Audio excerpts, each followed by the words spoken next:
Today on Passion for Food, we learn how to make Salisbury steak with this beautiful mushroom onion gravy. Salisbury steak is amazingly quick and easy to make, and believe it or not, it was originally invented as a health food. We'll talk a little bit more about that in a moment, but first let's get started here and talk about our meat. We're going to be using 80-20 ground beef, and I decided to grind mine myself. Pre-ground would be fine, just make sure you're getting at least 20% fat. There's nothing quite as disappointing as a dry Salisbury steak. And while I get this ground up, let's take just a moment and talk about Dr. Salisbury, the inventor of the Salisbury steak. Dr. Salisbury was a physician who served during the Civil War and did a lot of research into diet and health. You see, during the Civil War, over 100,000 people died of dysentery and other stomach-related complaints, and Dr. Salisbury thought that he could cure this with diet. To quote from his book from 1888, Dr. Salisbury said, "Consumption, strictly speaking, is a disease caused by abnormal or unhealthy feeding, or feeding too exclusively on the various preparations of grains, vegetables, sweets, fruits, and the products developed from them by fermentation." Dr. Salisbury was one of the first physicians to indicate that animal fats were necessary for metabolic health, something that contemporary nutritionists have embraced again. Anyway, now that we have the appropriate historical grounding, let's grab a pound of this 80-20 ground beef, and I'm going to season that with about a teaspoon of salt and pepper to taste.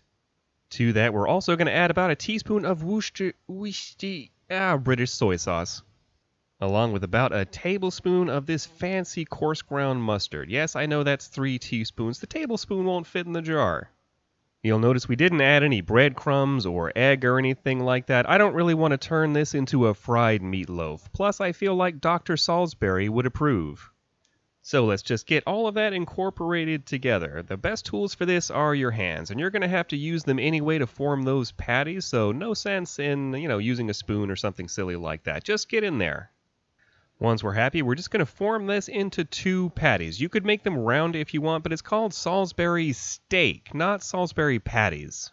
And here's just one more quick historical fact for you guys. The popularity of the name Salisbury Steak came about in some part because during World War I there was a push to avoid German-sounding names like Hamburg steak, which is basically the same dish. Anyway, now that we've formed these into nice even patties, it's time to get cooking. But to honor Dr. Salisbury, I didn't want to do this on a cooktop. I thought I would go ahead and do this over some red-hot coals. You'll notice I'm wearing a jacket. Well, I didn't want to be cold. Anyway, I'm going to lay my cast iron pan straight into those coals, and we're going to add 3 or 4 tablespoons of butter. Once that butter gets nice and melty, we're just going to zhuzh it around the pan a little, as Rachel Ray used to say, and then we're going to go ahead and lay in our Hamburg steak patties. And we're going to cook these over very high heat for about 3 minutes or so. And just like when I make my hamburgers, I like these to actually form a crust on the outside that's a little bit crispy. If you've never done that, you really need to try it. It takes the dish from like pretty good to really freaking amazing.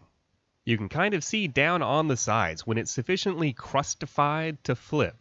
Be a little careful with this process if you're over an open flame because, if we splash out a bunch of oil, we could wind up with a little bit of a fire. After another 2 or 3 minutes, we want to go ahead and pull these off the pan, but hang on, we're not done quite yet. We still need to make the mushroom onion gravy. So let's go ahead and chop in 1 large onion, along with half a dozen or so mushrooms. These are baby portobellos. And we want to cook those together for 2 or 3 minutes until those onions start to caramelize. And right here I am going to add a pinch of salt and some cracked black pepper to taste. Once our onions are caramelized to our liking, we're going to add about a 1/4 cup of flour. This is creating a roux to thicken our gravy, so we just want to mix this in and cook it with the oil for another 2 or 3 minutes, just to get rid of that raw flour taste. Once that develops a nice amber color, we're going to go ahead and add 2 or 3 cups of water. Now, you might be tempted to use stock here, and you totally can, but we just cooked a pound of beef in here, along with an onion and all those mushrooms, so it really doesn't need any help in the flavor department. We can easily make the gravy a little thinner or a little thicker, depending on our tastes, but I thought this was perfect right here, so let's go ahead and pull off and serve some of this rustically prepared, doctor-recommended Salisbury steak. And if you're looking for the perfect thing to pair this with, check out the link in the top right for my sour cream mashed potatoes recipe. The Salisbury steak paired with those potatoes and this luscious mushroom onion gravy is so high on the comfort food scale, it's like what other comfort food eats for comfort. I hope you've enjoyed today's recipe and the exploration of the history of the dish. If you would like to see more episodes like this, let me know in the comments below and suggest a dish that you would like to learn more about. And don't forget to give me a thumbs up, subscribe, and hit that little bell so you don't miss our future episodes.